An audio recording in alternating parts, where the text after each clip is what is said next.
Hello and welcome to the Moonshots podcast. It's episode 47. I'm your co-host, Mike Parsons, and as always, I'm joined by the man from Brooklyn, Mr. Chad Owen. Hello, Chad. Hey, Mike. We've come to the sad end of our investors series here.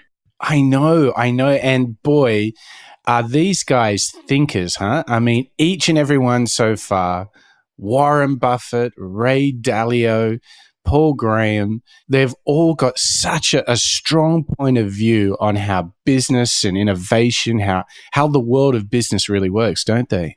Yeah, it's been really interesting to see and search for their mental models and how they view the world. Obviously, as investors, they have their algorithms or mental models that they use to make those investments. So it's been really interesting to discover and pick them apart.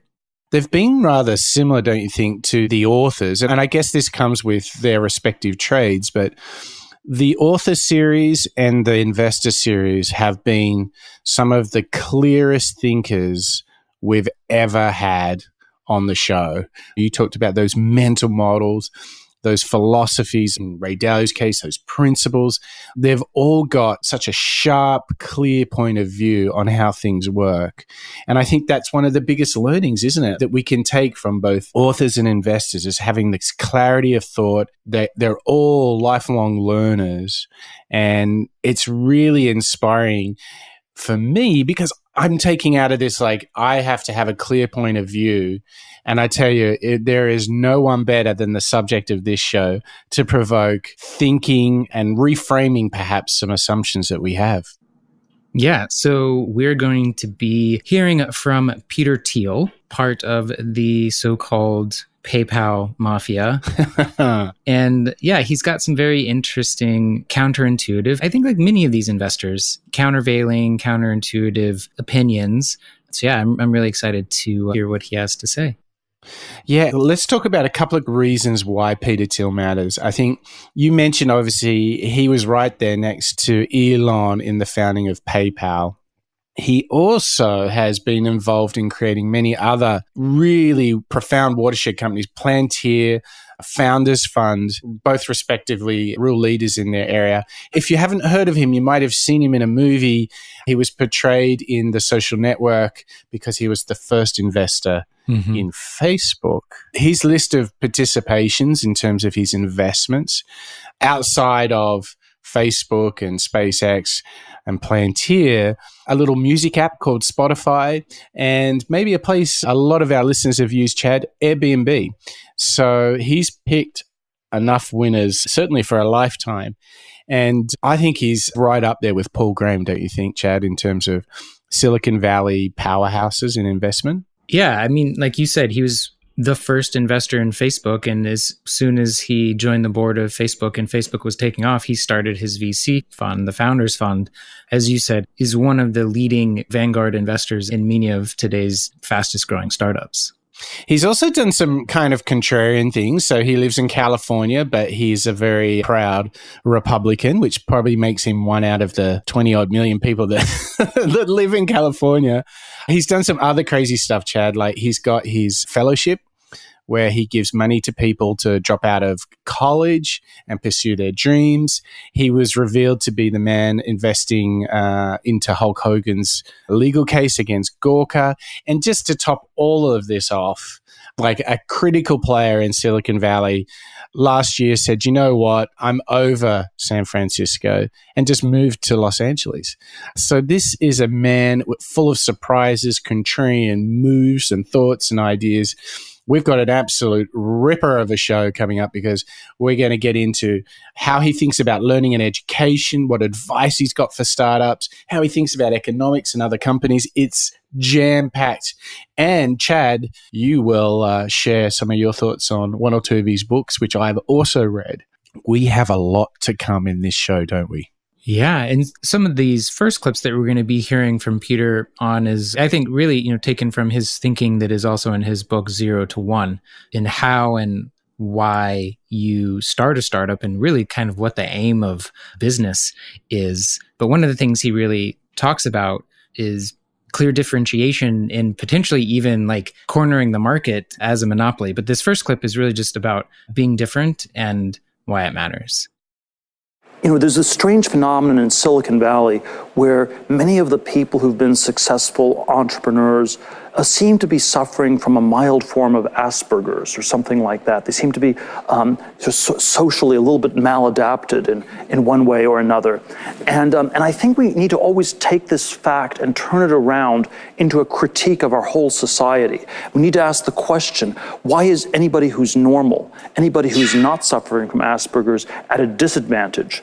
Where your original ideas, your interesting thoughts, you'll be talked out of exploring them before they're even fully formed, because you will pick up on all these social cues from people around you, and it'll be, oh, that's a little bit too strange, that's too weird, no, you probably shouldn't do that, probably just safest to go back and open that restaurant like everybody else. And I think this is something that's very deep in human nature. Already in the time of Shakespeare, the word ape meant both primate and to imitate. And there is something about human nature where imitation is a very deep aspect of what we do. It's how we learn language as children, by copying our parents. It's how culture is transmitted in our society. But it also leads to many forms of insane behavior. It leads to crazy peer pressures when we're young. It leads to the madness of crowds. It leads to, ape-like, sheep-like, lemming-like, herd-like behavior. It leads to market bubbles and all sorts of forms of insanity. I've often thought that that the anti-Asperger group, if you say, what are people who are the anti-Asperger's, I often think those are like business school students, where these are people who are super extroverted, they're socially very well adapted, they have very few convictions typically, so they're a little bit low on the conviction side. In the US, when you have an MBA program, you take all these people and you put them in the same place for 2 years, and they talk to one another for 2 years to try to figure out what they're going to do next, which is kind of a difficult thing since nobody has any idea what to do next, since they're all there because they don't know what to do next. And then they've done these studies at Harvard Business School where they found that the largest cohort from every class does the precisely wrong thing. It's like they're all trying to catch the last wave. In 1989, the largest group wanted to work for Michael Milken, who was involved in all the junk bonds in the 80s. 1 or 2 years later, he went to jail. They were never interested in technology except for 99, 2000, when they descended on Silicon Valley, just as the dot-com bubble was about to come to an end. And so it's sort of the systematic bias to do all the precisely wrong things. And it's easy to make fun of business school students. I think we have to realize that we're all subject to these pressures to a tremendous degree. When we look at advertising on television, people often think to themselves, look at that stupid ad. Who are the dumb people who fall for that?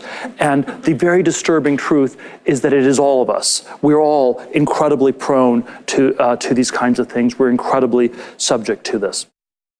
Yeah, I hear this, Chad, and my mind raced straight to Steve Jobs and Apple's campaign of Think Different. I think what Peter Thiel is doing for us here is challenging us to be different and not to follow the herd.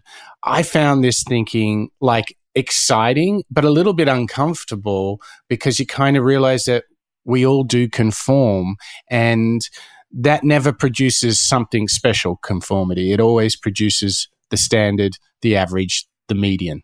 Yeah, the part at the beginning where he almost describes having Asperger's as like a bit of defense or armor against those pressures, and why don't we, the quote, normal people, not pay so much credence to or be so affected by all the social pressures and the peer pressure. It's a really interesting idea, but I think what he's getting to is like the heart of the character of what he sees as true entrepreneurs. And I think that's why he's very hesitant to call MBA students entrepreneurs, or, people with MBAs entrepreneurs, rightly or wrongly, but it's a very interesting perspective. The challenge I think he puts to us here is to think differently.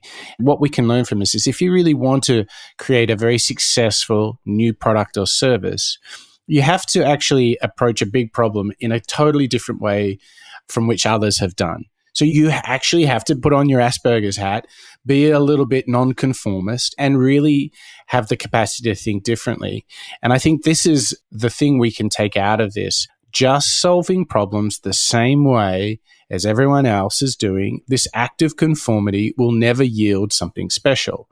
And this takes us right into this next thought from Peter Thiel, which is, when it comes down to it, the heart of your success in your new business, your new product or service, in your startup, is really doing one thing remarkably better than anyone else. So let's have a listen to Peter Thiel talking about doing one thing better than the rest. The most critical thing for every startup is to be doing one thing uniquely well, better than anybody else in the world. Technology is a fundamentally global business, and the really great technology companies are doing something significantly better than anybody else in the world. And you want to be in that sort of a position. I think if you're just starting a business, one of the questions that's always valuable to answer is, what do you know that's true that nobody else understands? Or more prosaically, what great business exists that nobody is building? I am of the view that we are not living in a time of tremendous technological acceleration. I think we've had 40 years of what is at best modest growth. There's been progress in computers and finance, in the world of bits, but not in the world of stuff. If you look at transportation, if you look at energy, biotechnology, any of a number of other areas of technology, things have basically been stagnant at best for the last 40 years. This is reflected in the way in which wages have not really gone up in the US or the rest of the developed world since the early 1970s. And I think we need to think really hard why technological progress has been as badly stalled as it has. I'm not fatalistic about this. I think that we could be doing a lot better. I think that sort of an optimistic complacency is the thing that we must constantly resist, and we must sort of have a slightly pessimistic but very non-complacent attitude, not defeatist, but just a view that we could be doing so much better. I think technological innovation involves maybe three separate things. There's sort of a brilliant breakthrough idea, there's incremental improvement, and there's complex coordination. We're pretty good at the incremental improvement part. We're pretty bad on the other two, and we probably need to think really hard about the other two. We probably need brilliant breakthroughs in areas like biotechnology to really take it to the next level, and we probably have a academic and university system which rewards incremental research and doesn't reward the brilliant scientist who's working for 10 years on a single great project. Such a person would never get tenure or even a PhD. And on the complex coordination side, there are a lot of things that require complex coordination. So, for example, if we were to develop next generation nuclear power technology in the US, you need to figure out ways to store the waste, you need to figure out ways to site the plants, you need to figure out all sorts of complicated ways to coordinate it with the rest of the energy system. And that's, again, something that we're extremely bad at doing. And so I think that we need to figure out ways to do better coordination and encourage brilliant scientists and technologists to be able to have a sustained runway to pursue their dreams. Whoa. Yeah. I love his use of alliteration. His three things of brilliant breakthroughs, incremental improvements, and complex coordination. I definitely agree with him that the brilliant breakthroughs are lacking in that there's actually some perverse incentive structures. I think in a backhanded way, he's kind of advocating for, the VC model of funding, where I believe that this idea is going to be great and I'm okay with this company not being profitable for 5 years because I know that they're going to have a breakthrough. And then that's why he might invest so much money, but it's quite risky and not all of those bets pan out. But, that's his business model as a VC. He's banking on just a couple of those bets paying off. Yeah, the thing that he did there is he gave us such good advice in not only where we can find opportunity, as you pointed out, right, ending up on that complex coordination.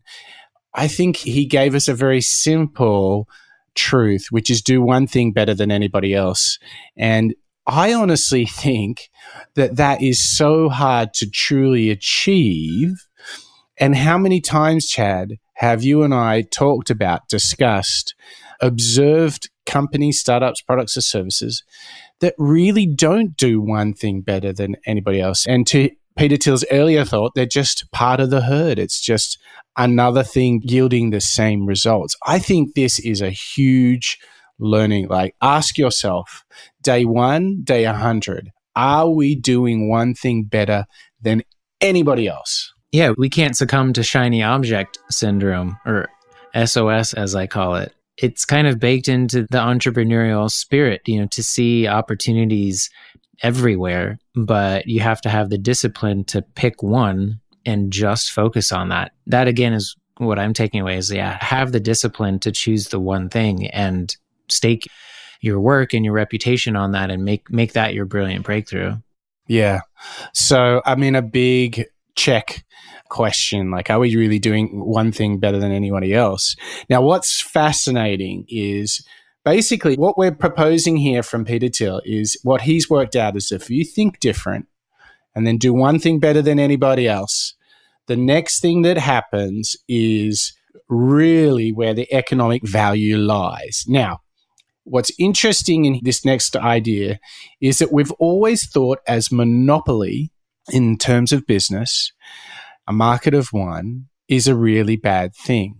In fact, Peter Thiel turns this on its head and says, no.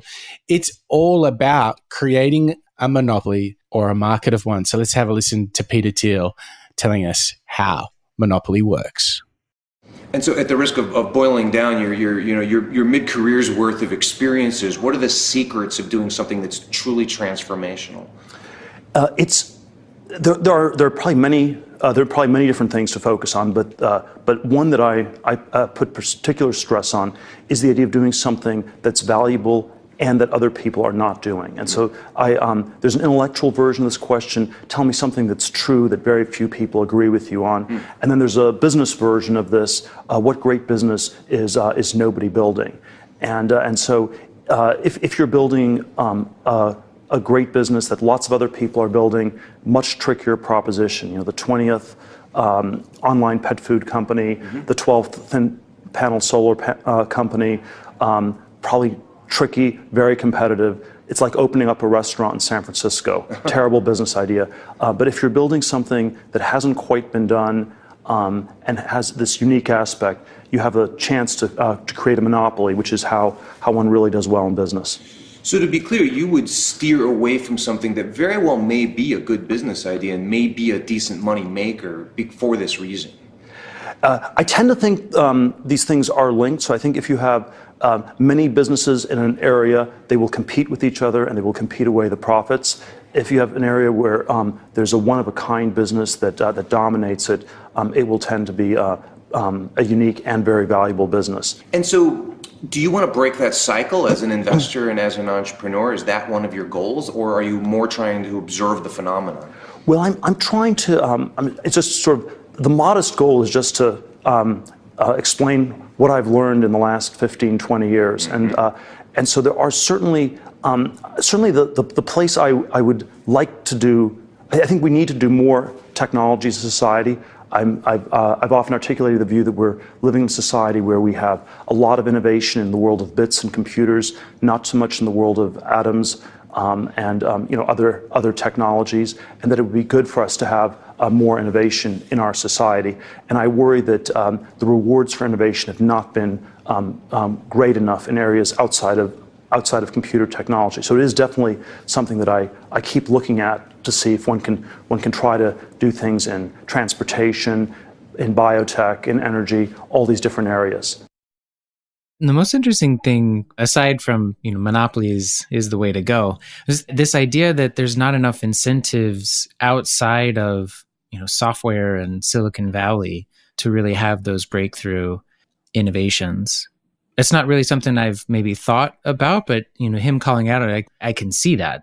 Yeah, and that goes to that earlier point here. I'm by no means an expert in academia, but he was making this point earlier that no professor or scientist at a university would receive tenure if they devoted just 10 years to solving one problem. Now, let's just say that that was true.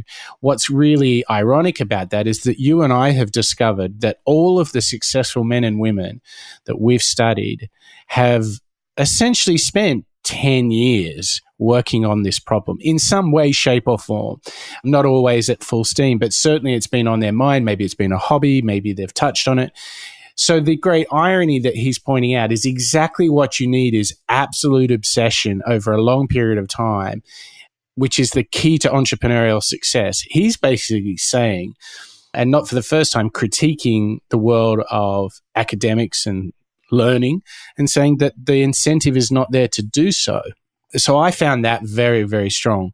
But Chad, I love this idea of create a monopoly. Just be in a market of one. And we're going to get to his book a bit later. It's a big theme that was in the book. But I found this so refreshing when I read the book for the first time. I was like, oh yeah, don't just do something a bit better than the others. Like, this is all about you are remarkable. You're a standalone. You're in a market of one. Isn't that powerful? Yeah, but I don't know how you can maintain that monopoly. So I suffer startup fatigue. In New York City, I kid you not, every month there is a new direct-to-consumer mattress company advertising on the New York subway. And how many direct-to-consumer mattress companies do we actually need? I don't know if Casper was the first, but they were certainly the first that had the biggest marketing push. So if Casper took Peter's advice and was like, I'm sure they were trying to act as a monopoly, but all of a sudden, there's a dozen more entrants. I guess what I'm struggling to understand, I know that he addresses this in his book, but it's like, how do you maintain your monopoly status? Because many times it's had to been through like government controls and regulations or deregulations. I mean, it's a fascinating economic kind of theory, but there have been very few companies that have been able, I think, to maintain their monopoly status. I think in many ways it's perhaps even the idea itself, particularly when you start, carves out. I mean, look at Google. Market of one. There are great examples. And, the great challenge with the network effect of Google, and Peter Thiel is big on network effects as well, but it becomes really hard for anyone to challenge Google because the product just gets better the more people that use it. So entering up in a competition with Google is really hard because your product is sort of dependent upon high volumes of usage. And that's hard to get when you're breaking into a new market. So fascinating stuff. So we know we got to think different. We know we got to do one thing better than anybody else and hope to create this market of one. And that's just the start of what we can learn from Peter Thiel.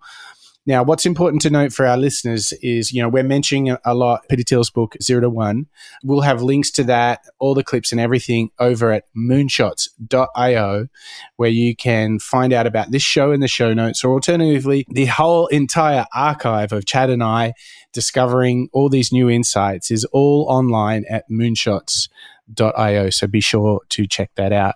But Chad, if you hadn't worked it out, I don't think Peter Thiel is terribly in love with the world of college and universities. What do you reckon? No, yeah, we've got two really great clips on that. This first one, where he's really equating MBA grads and the herd.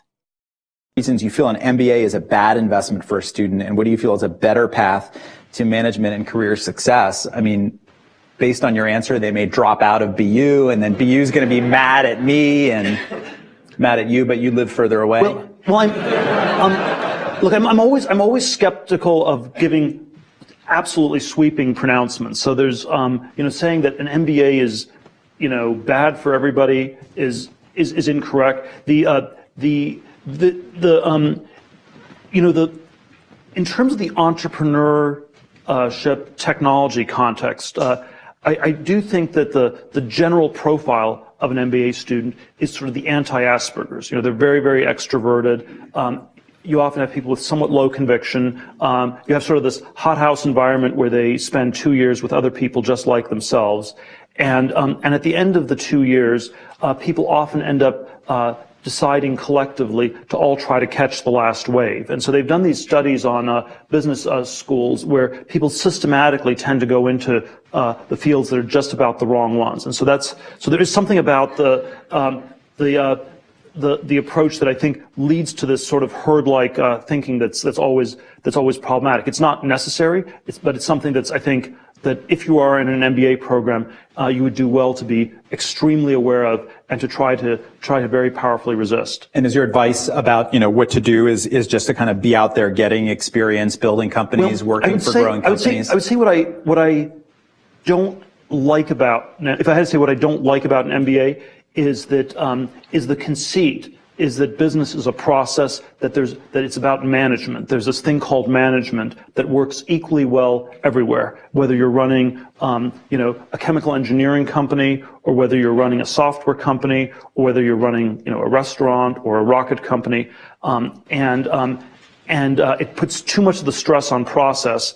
And what always does matter a lot is having substance, or being actually genuinely passionate about some very specific vertical thing. And the vibe one gets from many people in MBA programs is they're sort of these lost souls who have no idea what they want to do with their lives. Ouch, ouch, ouch, ouch, ouch, ouch. He's really swinging for it. Look, whether you agree with him or not, I just love that so many times, whether it's supporting Donald Trump, going after Gawker, challenging the status quo, we've just got somebody here who really does think things through and is not scared to share his thoughts. And, we live in a world where it's harder to have the right conversations. I love the fact that he's sort of fearless here in challenging what, as particularly in America, Chad, that the path to working to a career is considered to be go to college, grab an MBA. Like, that really is a de facto standard. And he's calling this out really as it does not translate into entrepreneurialism at all. It's almost the antithesis. Yeah, he talks about process of business management that you learn in most MBA programs, and he sees the penicillin-like application of that everywhere as part of the problem. He certainly says there's some uses for some MBAs in some places, but I think he's critiquing the aimless, directionless herds of young people that don't know what to do with their lives. He's saying that, getting an MBA is not really the answer, and that your attention, again, is probably better spent in picking one thing, really diving deep and focusing on that and having a conviction. He's used that word a couple of times. And isn't it interesting? So for someone who's obviously super smart, very quantitative, very much into economics and models and so forth, what he's revealing here is he's basically saying, you've really got to be passionate about the problem which you're solving. That's a huge part of where success comes from. And how much does that align to some of the other people that we've studied, Chad? Practically everyone, I would say. Right. Tim O'Reilly comes to mind, where his admonition to do things that matter, that you care about. I don't think there's anyone that we've profiled that doesn't share that same idea. It's such a big aha. And it's so funny that we're talking about you've got to care about the stuff that you're working on. And that's why he created his Thiel Fellowship as an antidote to these problems. But just when you thought, Chad, he couldn't possibly double down and twist the knife in the back of the US college system, I think we're going to find that Peter Thiel is prepared to take this thinking to the extreme. So buckle in, get ready, because this next clip is Peter Thiel drawing some pretty powerful comparisons between the college system. And so let's dig in and have a listen to Peter Thiel. I've never said that there's a one-size-fits-all approach. People have mischaracterized my view is that everyone should drop out of college, everyone should start a company. I don't think everybody should be starting companies. Just given this power law thing, I think a lot of companies don't work. We need more people to start good companies. But I think also the sort of super tract dynamics have gotten us to a very bad place where education has become a substitute for thinking about the future. And the K through 12 system is geared towards college. And the problem is life doesn't end in college. Hopefully you live for a long time after that and do many things after college. And there's a strange way where we live in a society where there's a lot of anxiety about the future, and we've put more and more money into education for the last 35 years as a way of dealing with this anxiety, where if you get into the right college, you'll be saved. If you don't, you're in trouble. And I've sort of described the college, the sort of dramatic version I've said is, colleges, they're as corrupt as the Catholic Church was 500 years ago. They're sort of charging people more and more. It's the system of indulgences. You have this priestly or professorial class that doesn't do very much work. And then you basically tell people that if you get a diploma, you're saved. Otherwise you go to hell. You go to Yale or you go to jail. That's sort of and what I think we need to push back on this this idea that the only way you get saved is, Catholic Church 500 years ago or today, the only way to get saved is by getting a diploma from college. And I hope that in the future there will be many different kinds of productive things for people to do. My goal with the Thiel Fellowship was not to start a new church, a startup church or something like that. It's not to have this alternate one-size-fits-all thing. But I think the future system will be one that's much more heterogeneous and where there will be many more ways for people to be successful. Maybe your flying cars will save us all. I love his line of education has replaced thinking about the future. That kind of stopped me in my tracks. Oh, that hurts. Oh. This kind of elaborates a conviction of mine that I think it's very important that we ask what education is for today.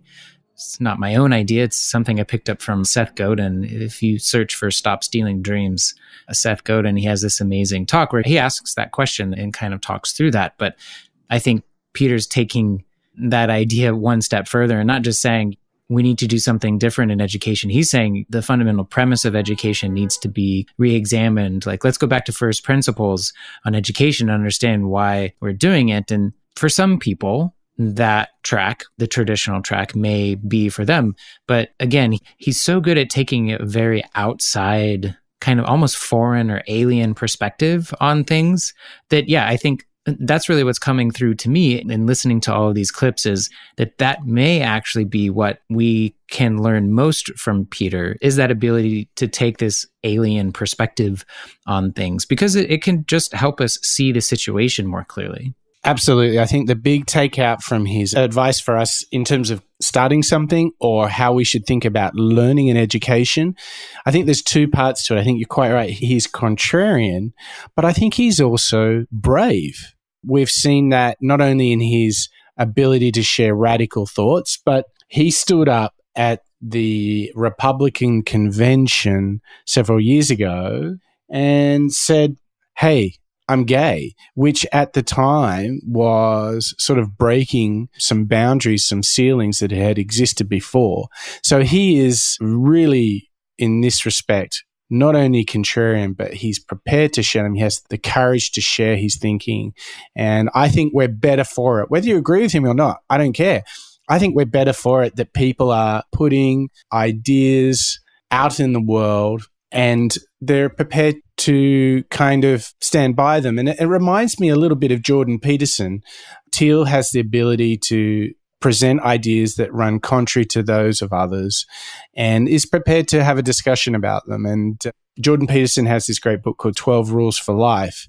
But we're going to talk about two books that circle around Peter Thiel. Should we start with Peter's first one, Chad? Do you want to talk about that, or you want to go for Conspiracy by Ryan Holiday?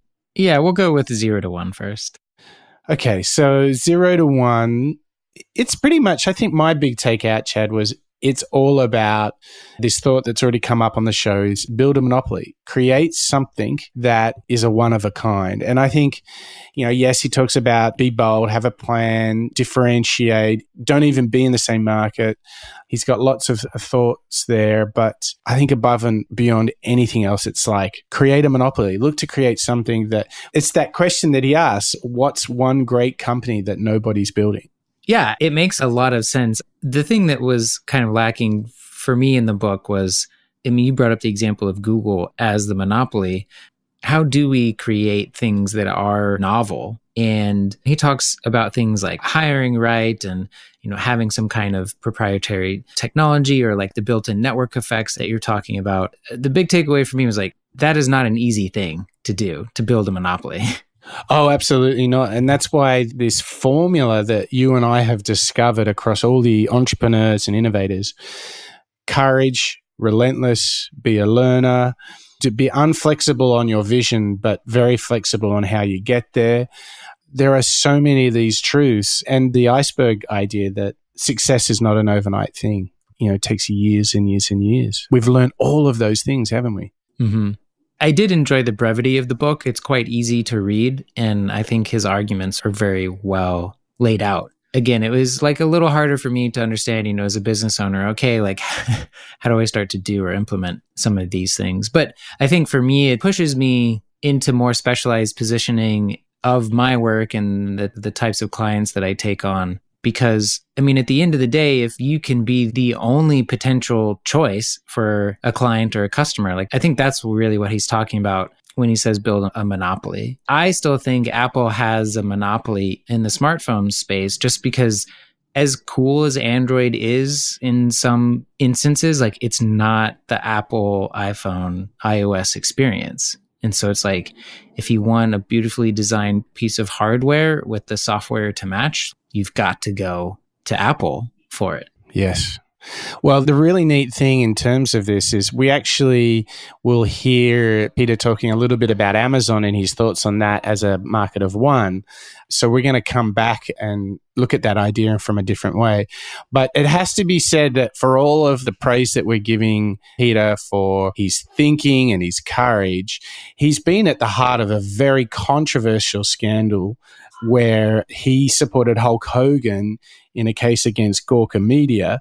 And you actually read the book about that. So tell us about the book and what your thoughts are, Chad. It was an interesting read written by Ryan Holiday, who listeners may know from writing books like The Obstacle is the Way and Ego is the Enemy, books on kind of modern Stoicism philosophy. He's written other books like Growth, Hacker Marketing, and many others. But this was an interesting kind of investigative journalism. He kind of stumbled into a professional interviewer relationship with people in and around Peter Thiel. And I don't want to say stumbled into this story, but was given unique access to the story. So it kind of plays out a bit like a thriller in that there's like some unnamed characters in the book, different lawyers. So Peter Thiel didn't give money directly to Hulk Hogan, but Peter Thiel certainly supported legal efforts that were supporting Hulk Hogan's lawsuit against Gawker for releasing a sex tape of his. And Gawker had been writing very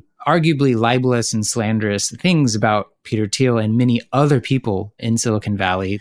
The kind of muckraking, sensationalist type of journalism, but it turned out that Peter wanted to take a firm stance against that kind of journalism. For me, it was very interesting because it brought up a lot of issues around the First Amendment, which here in the States is about free speech, and power. How much power should an individual be able to have in these kind of very fundamental issues around journalistic freedoms and freedom of speech, etc. And it's written very well. It's got a great narrative. Like I said, there's secret characters, that you don't even know who they are, that are acting behind the scenes. And at different points, there's very interesting kind of anecdotes from in-person interviews that Ryan does with Peter as Peter's kind of telling his side of the story. So I found it very interesting.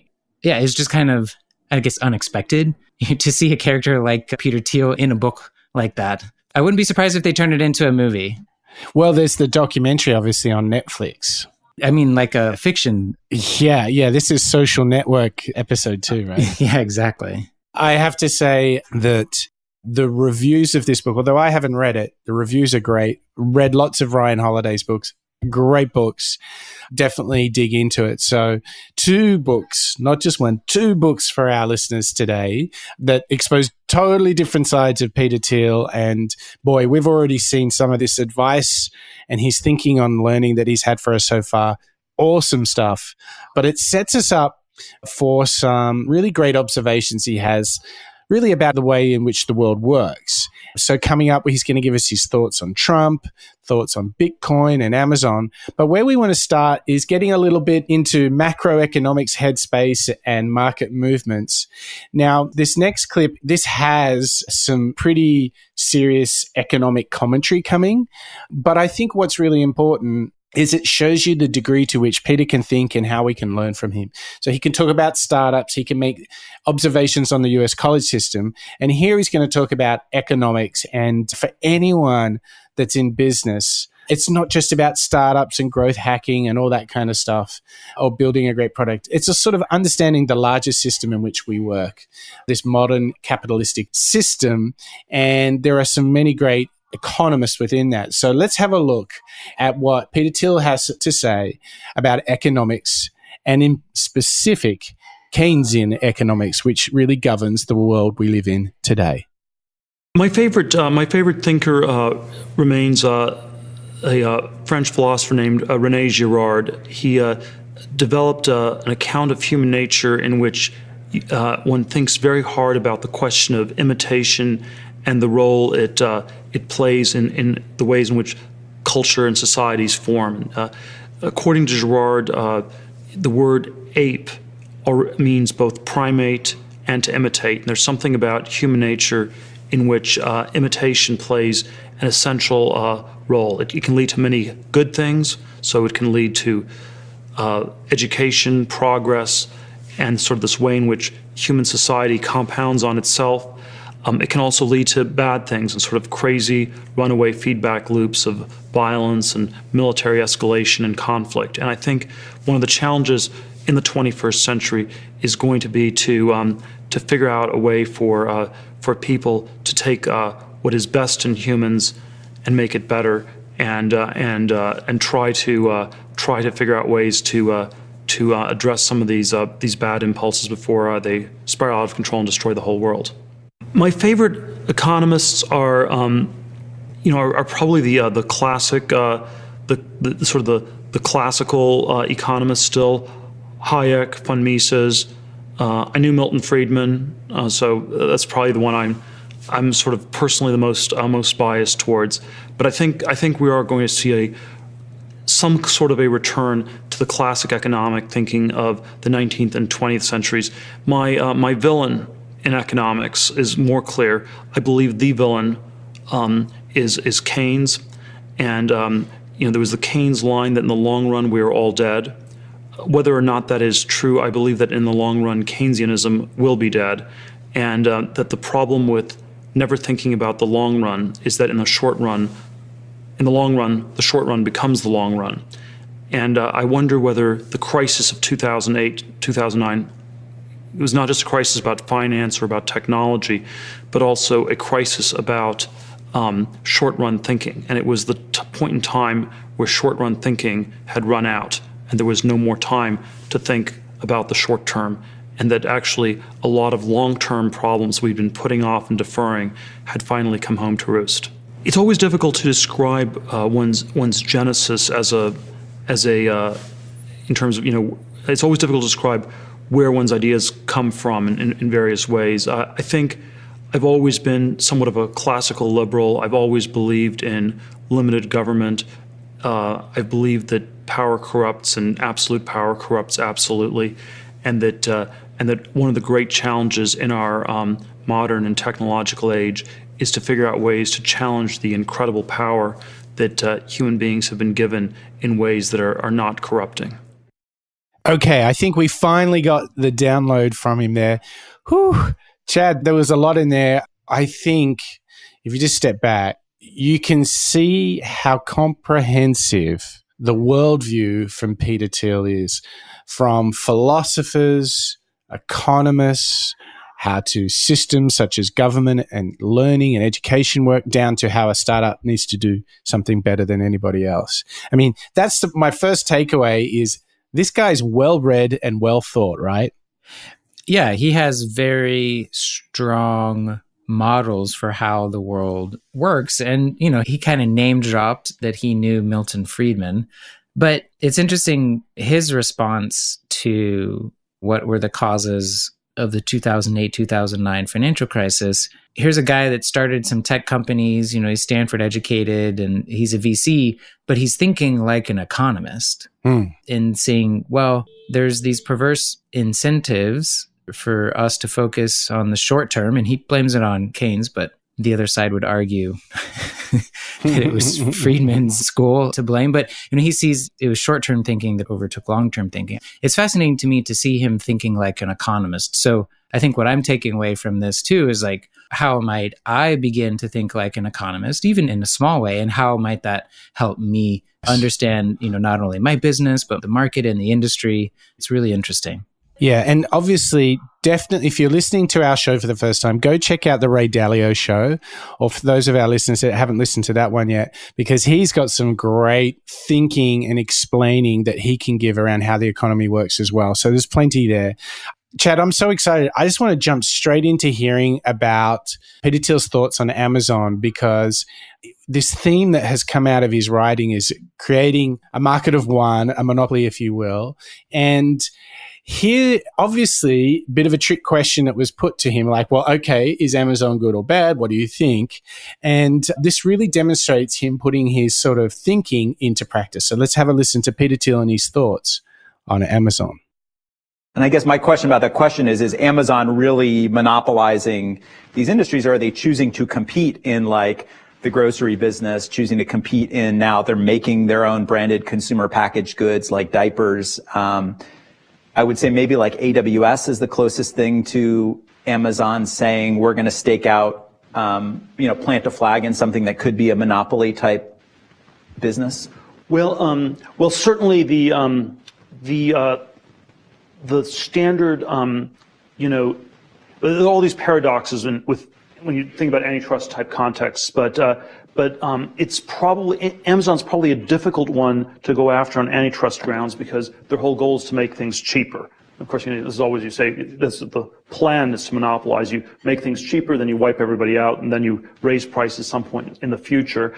But I think probably it's sort of like Walmart. They're going to get to a very big scale, and you have these enormous economies of scale. Walmart has a certain type of monopoly as well. And what's your view of what does Amazon have a monopoly on today?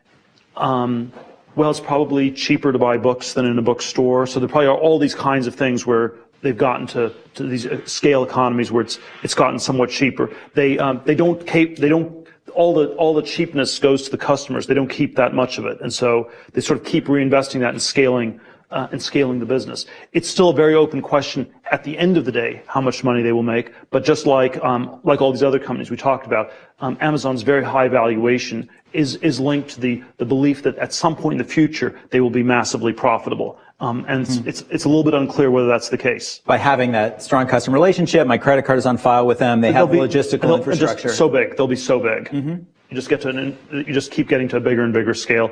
And then at some point, 10, 20 years in the future, you turn the dial and you'll be the most profitable company in the history of the world. That's the theory. Yeah, it's really interesting to contrast this with Amazon and Apple's stock prices in 2018.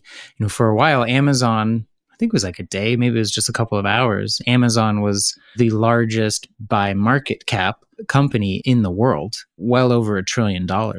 If you look at the profit and loss statements or the balance sheets of Amazon versus Apple, Apple is throwing off billions in dollars in profits, whereas Amazon isn't. And it's interesting that that's what Peter's pointing to here, is that Jeff Bezos, if you read his first public letter to shareholders, he says it outright. We're going to be customer obsessed and pass on all of our savings to the customer and forego profits today in order to be customer obsessed. To me, that's an interesting path to the monopoly, is that Jeff Bezos is playing the 20-year game or the 25, 30-year game, so that 10 years from now, they might explode and they could be the monopoly in dozens, if not hundreds of different categories. I couldn't agree more. And I think if you look at today versus tomorrow, all your money's on Amazon. Just in light of just the deterioration in the strength of iPhone sales. But you look at Apple and you think, yes, it can remain a healthy, very profitable organization. But when I really look at the future, everything has been incremental for them for many, many years now. And it's doing well. And I'm such a happy Apple customer. But when I think about owning the future, there's only one company that I'm absolute confident about, and that's Amazon.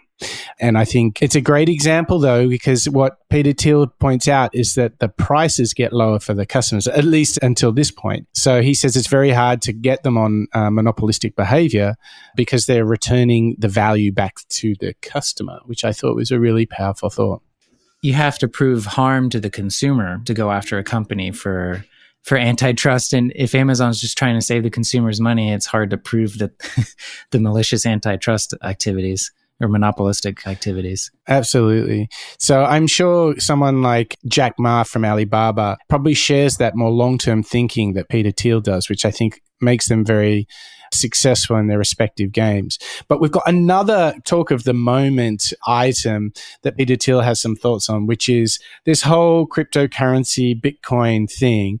So let's jump over now to his thoughts on the world of Bitcoin and finding undervalued opportunities.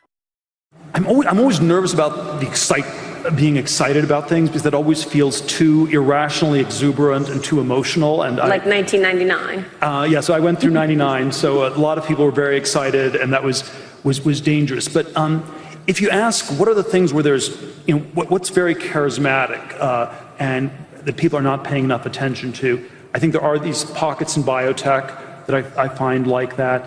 The one other one that I've been looking at a lot more have been the cryptocurrencies, and while I'm skeptical of most of them, I do think people are a little bit are maybe underestimating Bitcoin specifically, because it's like a reserve form of money. It's like gold, and it's just a store of value. You don't actually need to use it to make payments. And it's been, there's about $70 billion worth of Bitcoin in the world. There's $9 trillion worth of gold. And if Bitcoin ends up being the cyber equivalent of gold, it has a great potential left. So it's a very different kind of thing from what people in Silicon Valley normally focus on. Companies, not algorithms or protocols. But this may be one exception that's very underestimated. Well, people question it, and I know there's been so much debate about Bitcoin, but they question it because what is it based on? I mean, you see that the dollar is based on, the trust of the Treasury, the trust of the U.S. government. What is Bitcoin based on? Well, the argument it's based on the security of the map, which tells you that it can never be diluted by a government. It can't be hacked. And it's a form of money that's absolutely that's secure in an absolute way. Of course, you could ask the same questions about gold. That's why I used the gold analogy. You could say, what is gold based on? Why is gold valuable? Well, it's a tangible asset, though, gold. It's a tangible asset, but it's also hard to mine. So if it was easy to mine gold, then it wouldn't be that valuable because we would just have way more gold. So Bitcoin is also, it's mineable like gold. It's hard to mine. It's actually harder to mine than gold. And so in that sense, it's more constrained. And so, yeah, there are a number of things that I think make it somewhat similar to gold. And then the question is just, does this become more widely?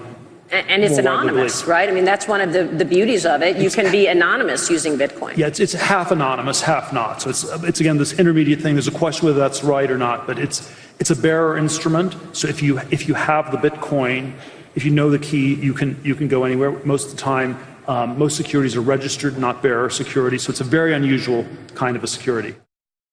So fascinating, right? Like he's just prepared. Our earlier guest, Ray Dalio, totally destroyed Bitcoin. And that's why I love this clip, because for our listeners, we owe you guys to play you different points of view. So how cool is this, Chad? We've basically got two of our favorite guys totally disagreeing on Bitcoin.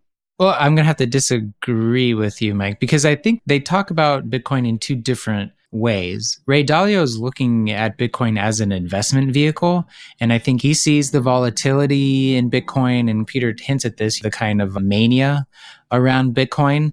I think Peter sees it more long-term as not a competition to, but the cyber version of gold. Peter at no point ever mentions it as an investment or investment strategy. He sees it more from like a utility point of view. I agree with both of them. I agree with Ray and I agree with Peter here, but I'll probably diminish the importance of Bitcoin a little more than Peter. Yeah. Okay. Very good. No, that's great. That helps me to see that difference. Now, for our last clip, we've really pushed right out there into the most contrarian points of view that Peter holds. And, look, we're not a politics show, but we have got this last clip where Peter Thiel is explaining how someone like himself can get behind Trump. And I want everyone to listen to it on that level, but also understand the kind of construct he provides us here on how he makes such a decision, and to also just enjoy a moment where someone is prepared to stand up for what they believe and what they think. And I think we can enjoy it on many levels. So let's have a listen to Peter Thiel explaining his reasons for supporting Donald Trump. Now, I don't agree with everything Donald Trump has said and done, and I don't think the millions of other people voting for him do either. Nobody thinks his comments about women were acceptable. I agree, they were clearly offensive and inappropriate. But I don't think the voters pull the lever in order to endorse a candidate's flaws. It's not a lack of judgment that leads Americans to vote for Trump. We're voting for Trump because we judge the leadership of our country to have failed. Now that someone different is in the running, someone who rejects the false, reassuring stories that tell us everything is fine, his larger-than-life persona attracts a lot of attention. Nobody would suggest that Donald Trump is a humble man. But the big things he's right about amount to a much-needed dose of humility in our politics. Very unusually for a presidential candidate, he has questioned the core concept of American exceptionalism. He doesn't think the force of optimism alone can change reality without hard work. Just as much as it's about making America great, Trump's agenda is about making America a normal country. A normal country doesn't have a $500 billion trade deficit. A normal country doesn't fight 5 simultaneous undeclared wars. In a normal country, the government actually does its job. And today it's important to recognize that the government has a job to do. What Trump represents isn't crazy, and it's not going away. He points toward a new Republican Party beyond the dogmas of Reaganism.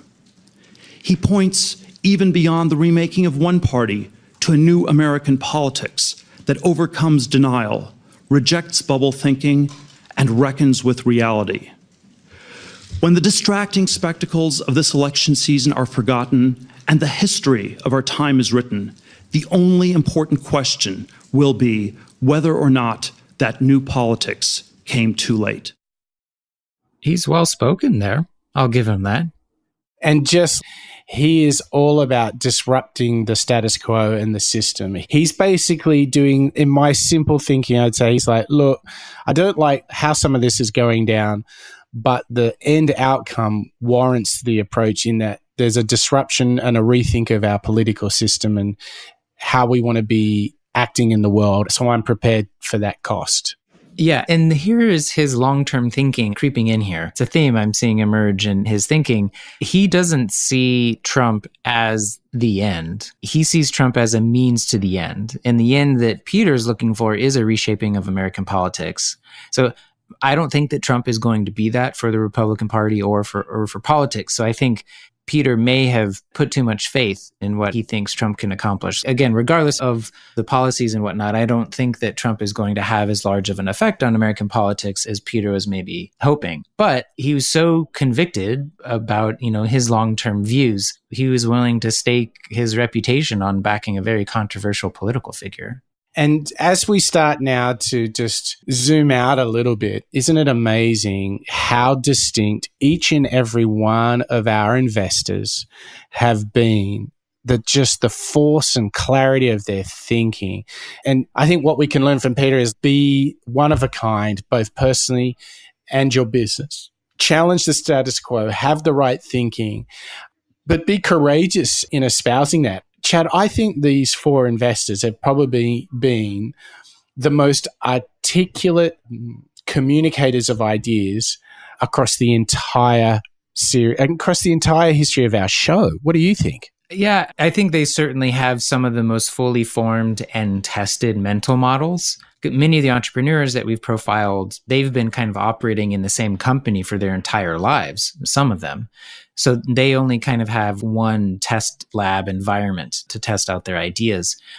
Whereas all of these investors, Paul Graham, they've hosted, was it like 2,000 startups in Y Combinator? Mm-hmm. Ray Dalio and Warren Buffett are looking at thousands of potential investments every single year, but only pulling the trigger just a few times.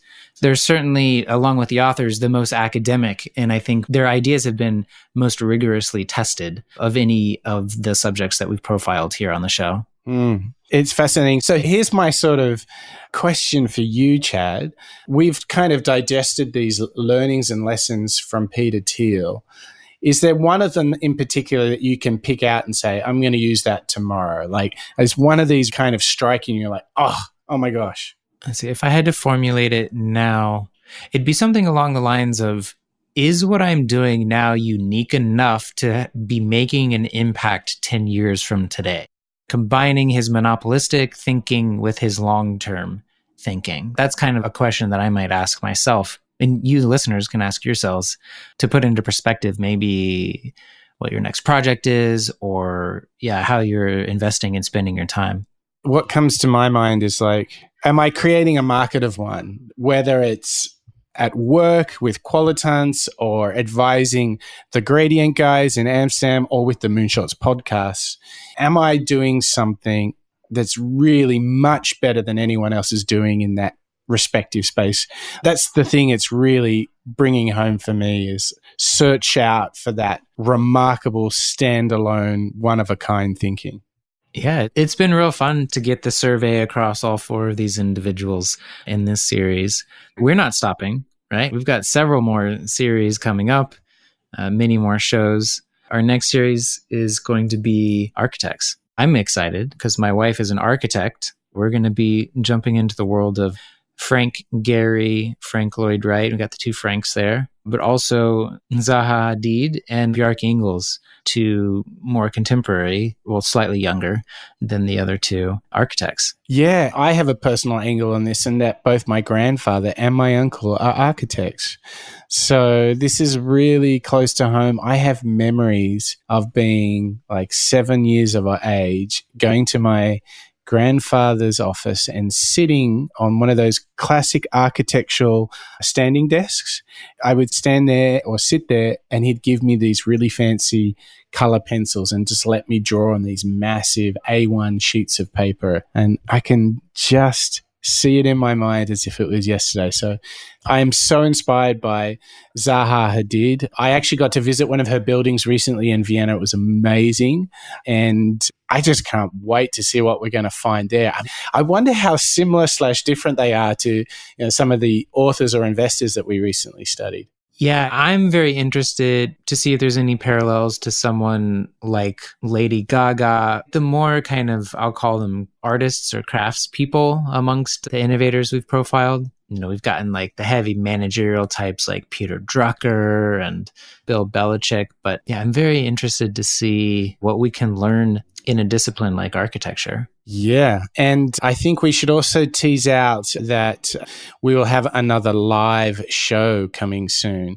So we are working on plans for that. And it looks very likely that we might be in your hometown, Chad. Yeah, New York City, here you come. So we go into the Big Apple. So more news on that in the next episode of the Moonshots podcast. What a blast. I can't believe we've already finished the investor series, Chad. This is epic. I feel the need to be even more courageous about my convictions, having heard Peter. We both seem to be asking how we build a long-term company that's in a market of one. So plenty of thinking before our next show. It's been great. So thanks, Chad. What are you doing tonight in New York City? You're going to kick back a little bit of Netflix and dinner? Oh, no. Back to work for me. Oh, my gosh. I pretend that my dog Ella complains when we come home because she's been at the coal mine all day. So I brought her home early so that I could go back and toil away. Good on you. Good on you. Well, listen, Chad, thank you so much for being my partner in this. It's so fun. And it was so good to see each other last week in New York, and can't wait to do a live show from New York. So lots of good things to look forward to, right? Yeah, looking forward to it. And another collaboration too. Yes, I know. The world is good. So thank you to you, Chad. Thank you to our audience. It's been wonderful to learn together for the last hour or so. So we are at the end of the Moonshots podcast. That's a wrap.